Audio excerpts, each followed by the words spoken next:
got the dashboard off, the binnacle, for two reasons. First of all, to see why this temperature gauge, the engine temperature gauge, isn't working very well. It works when you tap it, but not when you just let it go up on its own. It doesn't move.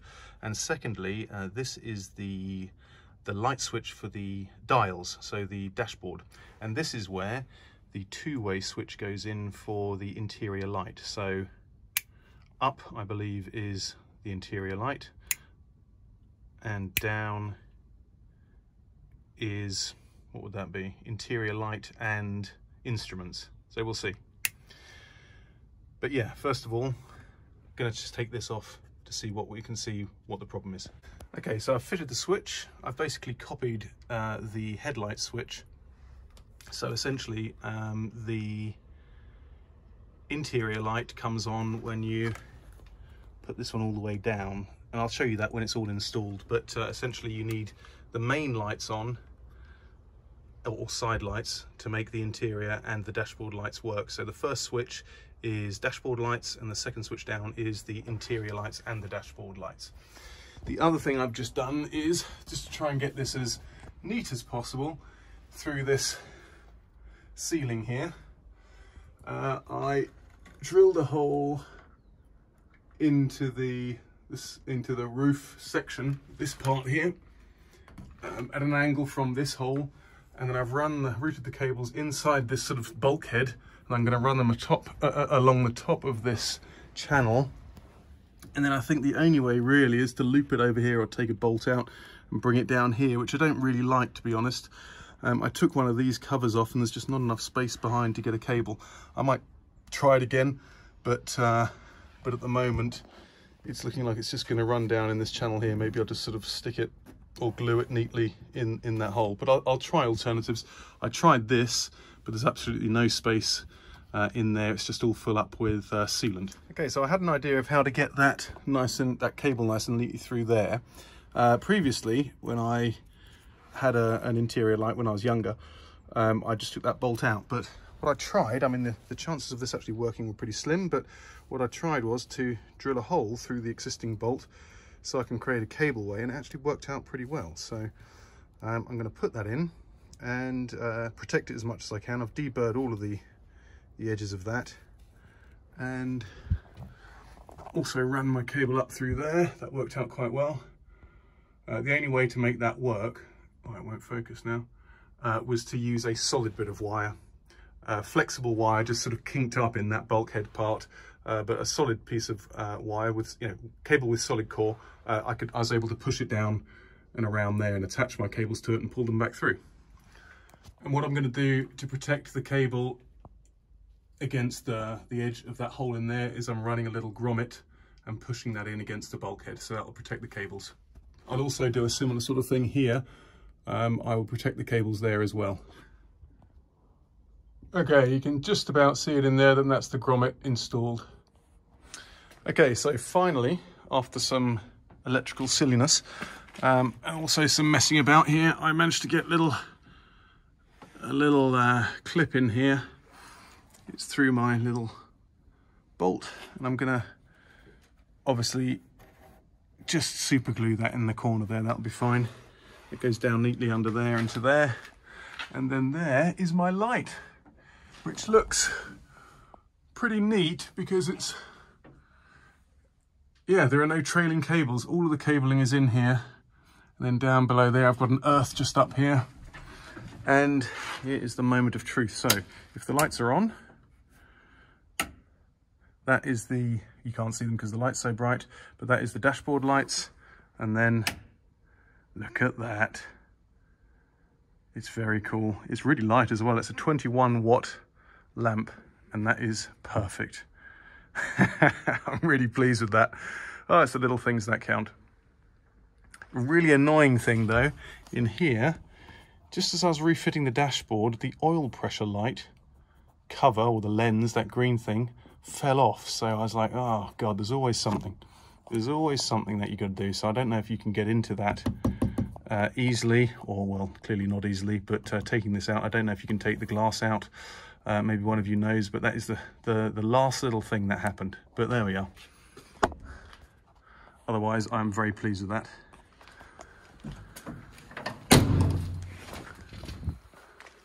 have a look what it looks like with the lights out. He's very cool. Very cool.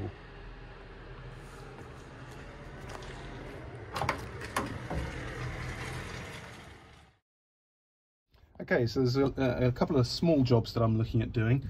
I've got to do some finishing touches, little stickers and signs and stuff which I've got together, which I'll do at some point. But under here, what I'd like to do, I've got a jack, a spade and a wheel brace, and I'd like to make a base for that so they can actually sit properly in there.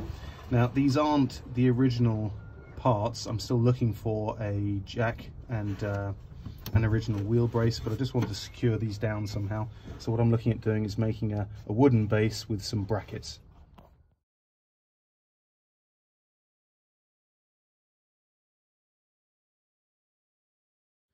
Okay, so I've painted this bracket for all these tools that go under the seat, and I'm just working out a way of being able to secure them down. What I've got here is some Velcro, so what I'm probably going to do is I'm going to put a strip across there to hold these two parts down, a strip across there, and that will probably do it. I could do one across here, of course, but let's see. Okay, so I think that'll probably do it in terms of securing these down. And basically what I did was just used Velcro here, as I said before, and used the staple gun to staple them down.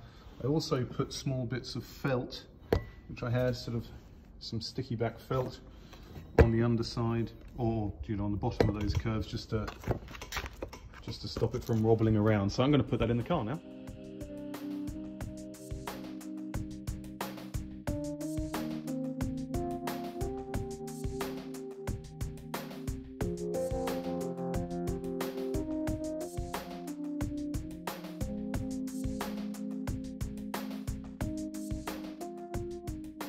Okay, so that is all installed now, and it's quite neat actually. I thought about double-sided sticky taping this box of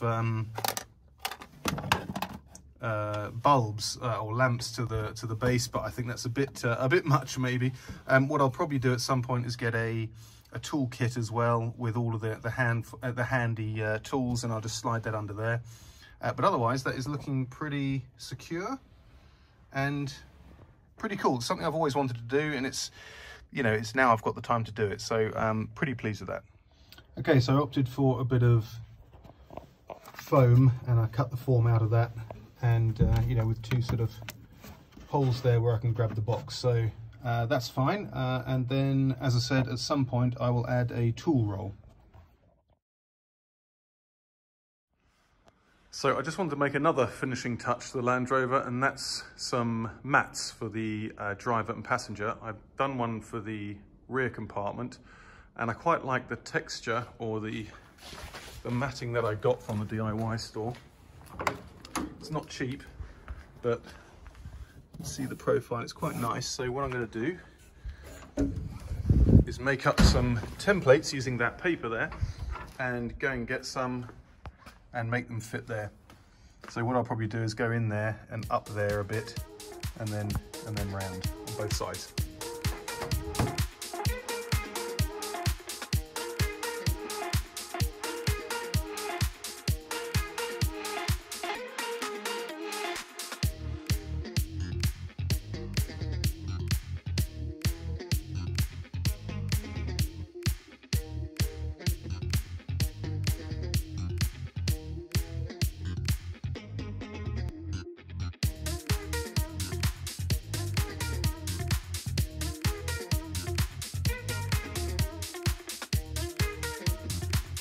Okay, so that is that template now made. I haven't gone too fussy, so like with these areas, I've just cut across the radius there. This was a bit tricky, this part here, but seeing that actually, it's still not quite right. Need to come in a little bit there, look. Okay, so I'll have to make a modification to the template, but that is pretty much it. Now the other side. They're both done. They fit pretty well now. The left-hand side one, or the passenger side, was much easier than the driver's side, but yeah, I'm ready to go and buy some of the matting now, and I have to work out some cunning way of of actually fixing them to the floor, because they might actually flop down, because this matting that I've got isn't actually that thick. So maybe if I make some holes in them and put some metal rings or something, just so I can secure them in, that should work fine. That's been quite good fun doing that. Okay, so it's midday on Thursday. I've come up to the garage just to do a couple of things, some finishing touches, as I've been doing over the last couple of days. You saw yesterday I made up the templates for the floor mats. I've now bought this rubber matting, which is it's very, very heavy, which is good for soundproofing, and it's the one I've used in the back. So I've got a couple of meters of that, and I'm going to cut those to shape today. But this is basically the last day before I take the car to the TÜV, to have the TÜV by DEKRA. So I just had a quick chat with them again, just to make sure I have all of the information that I need to take with me. You don't actually need huge amounts. I covered that really in the first meeting that I had with them. But all they need from me really is the car. So what I'll get out of that tomorrow, obviously cross fingers if it all passes, is a historic vehicle certificate, and also the roadworthiness for German roads certificate as well. So after that, I'm going to, this is the weekend obviously, and then on Monday morning at 9 o'clock, I've got a date with or a meeting, I should say, with the, I think you call them, in German it's called Zulassungsstelle, which is basically the vehicle registration outlet and or office, and I've got a meeting with them on 9 o'clock. Now they're quite well known to be quite tricky people. You know, I phoned them up before when I did the Porsche, and they said, yeah, you need this, this and this, and I bought this, this and this with me, and then they said, oh, but you need this as well. And it's just so difficult to know whether you've got all of the right information. So I've got my my meeting for 9 o'clock, and hopefully it goes well. Especially as, you know, with Brexit and so on, when I did the Porsche the first time round, you know, we were still in the European Union, and that wasn't a problem. But maybe December, because we're obviously leaving in January, hopefully that won't play too much of a part, because obviously if it does, then I'll probably have to pay tax on this, and yeah, that could be expensive. But anyway, so what I'm going to do now is do those floor mats and finish things off.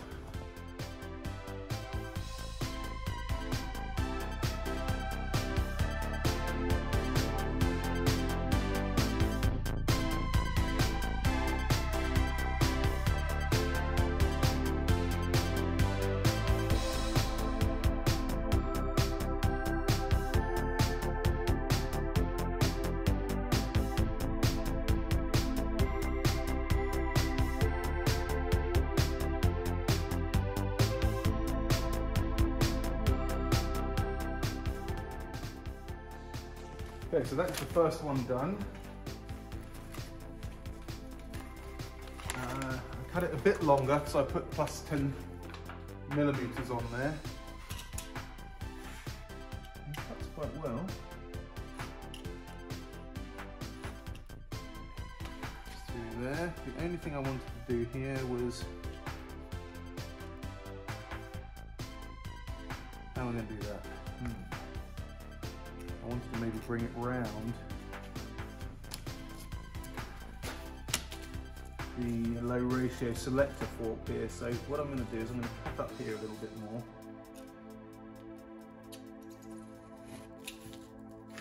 That's it. And then across here. This is just rough, obviously, because I want to make sure I've got enough to go round. Okay, so that's the first one. As I said before, they are really nice and heavy. So this whole lot cost me 25 euros. So I think that's pretty cool. I mean, I'm sure you can get mats for relatively cheap money, but I thought 25 euros for this, and plus it ends up fitting my car exactly. I think that's a pretty good start.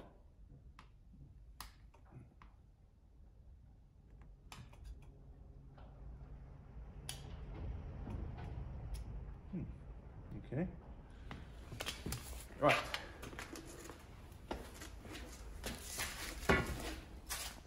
Okay, so that actually fits really nicely and it feels really good too. So I've already sat in there, you can see my dirty shoe marks already. That's the only bit I've got to cut round here, and I've made a mark underneath just by pushing it against the form of that shape there. And obviously I've got to cut here a little bit as well because that goes up too high. But otherwise just a bit of trimming up and it'll be fine. So pretty pleased with that.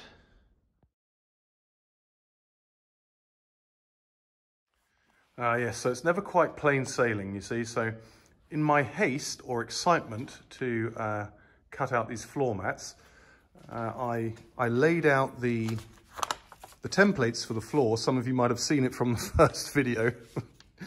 But I laid them out and this one was up the wrong way. So I have enough space to do it that way round, which will be fine if the surfaces of the plastic were the same either side, but they're not. And lo and behold, when I turn it over, look at that, you silly fool. They don't fit. So that's really annoying. Oh dear, really, really annoying. But that is what these projects are about, you know. I was thinking, oh God, shall I video this? I feel like such an idiot having done that. And the reality is, you know, I can cut it out this way round and I can just have two different surfaces. One is corrugated, the other is flat. Of course, I'm not happy with that at all, but on the basis that I have this now, I'm going to cut it out anyway. And then at some point in the future, when I'm at the DIY store again, I will just pick up another square meter and cut it out. But it's very frustrating, especially as I had so much excess this way.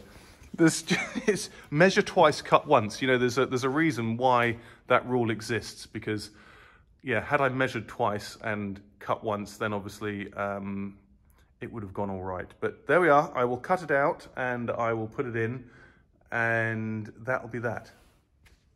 Okay, so they're both done. I mean, you can't really see much in here because it's not daylight, but out in the daylight, you'll obviously see that that's a different texture to that one. And as I say, I'll get that changed at some point, but they fit pretty nicely. At least I've got the templates now, so I could even put some, you know, some kind of backing underneath just to make it a bit more softer or whatever. So that's done. It'd be quite interesting to see how it makes a difference with the noise in the cabin. Probably not too much, but I'm sure anything would help. I was thinking also of, whoop, hang on. There's quite a drop there actually when you get out. I've got my little bit of a ramp there from the concrete, so it's actually quite far down. But I was thinking of putting some of the leftovers of that rubber matting under here and so on, just to help with the sound deadening, and maybe under the front seats as well. So this is what the car actually now looks like, less than 12 hours from the MOT. So I was just finishing up here with the floor mats and so on. I actually put a mat in the center console as well. And I thought I'd just go through and test everything like I've done 100 times before. And I was using the wash wipe and it stopped working. And I couldn't find for the life of me, I tested the fuses, they were fine.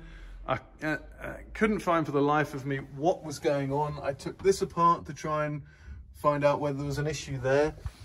And I got somebody from work to come over, the electrician from work, and he came over and we traced all these cables back. We used the Haynes manual there, the electronic diagrams, the wiring diagrams and so on. And he found that there was an issue with one of these fuses. So, oh no, sorry, not an issue with one of the fuses. This, you can see I've done that new now, that connector.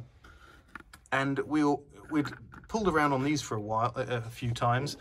And it turned out the connection in here was bad. And on the second or third time that I'd tried to get this going again, it had then burnt through the fuse.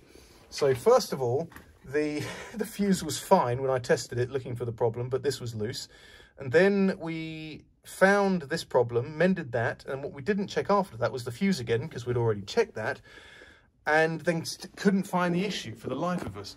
So you'll see here, rather interestingly, I've got a non-standard residential 5 amp fuse in there, I'll have to get myself a proper one. But that has made everything work. So I now have wash wipe again. It's just, these things that are just so typical, you know, they happen right before, you know, an important date, and like the MOT. So now I've got it, but we've got it sorted, which is the main thing. So I'm going to build it all back together now, and hopefully that'll be. I'm afraid I couldn't help myself. I ended up taking off this Speedo here because of this culprit here. I want to try and mend it. So I've managed to, using a bit of wire and some glue here, I managed to sort of put some glue on the end of this and smear it sort of a little bit around the rim of that, the hole where that light goes.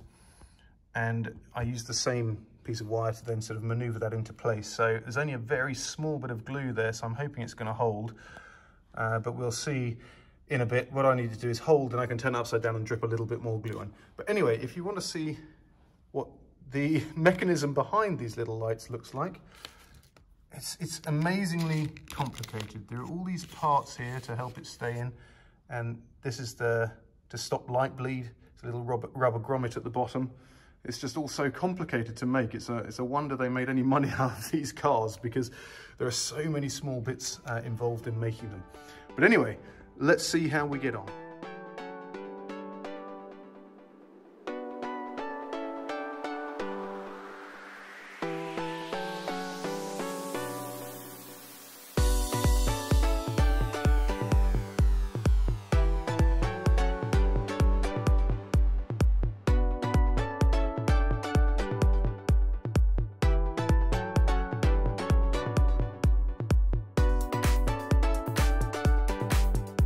Finally got that back together. It didn't take too long, actually. So I remember getting this years and years ago, and I thought, crikey, that'll be one of the last things I ever put on the car when it's finished, and I couldn't really imagine when that would be. And although this is a project and it'll never be finished, I think this is probably the closest it's going to get. So this is going to go on, and I'm going to put another couple of things on, and that should be that.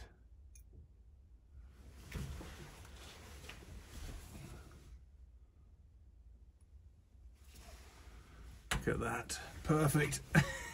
That is so cool. Oh, it's the little things that count. That is so cool. I've never had that before. It's always been the gap where it should be, and it's always been missing. And that is now in. Ah, look at that. Brilliant. Overdrive. So the next thing is these transfers or stickers for the Smith's heater. I've just got to look up on the internet actually where they go, so I don't want to get them wrong. Right, there we are. I just actually realised by looking up on the internet they're not quite the same stickers as the originals, because obviously copyright prevents people from doing that, but I've got them on in pretty much the right place, and I think they look pretty cool. A bit of truth to make sure everything works. Ah, look at that. The green light. I missed the green light. We've got the orange one. And then if we put the lights on, whoops, then we've got the Christmas lights. Cool.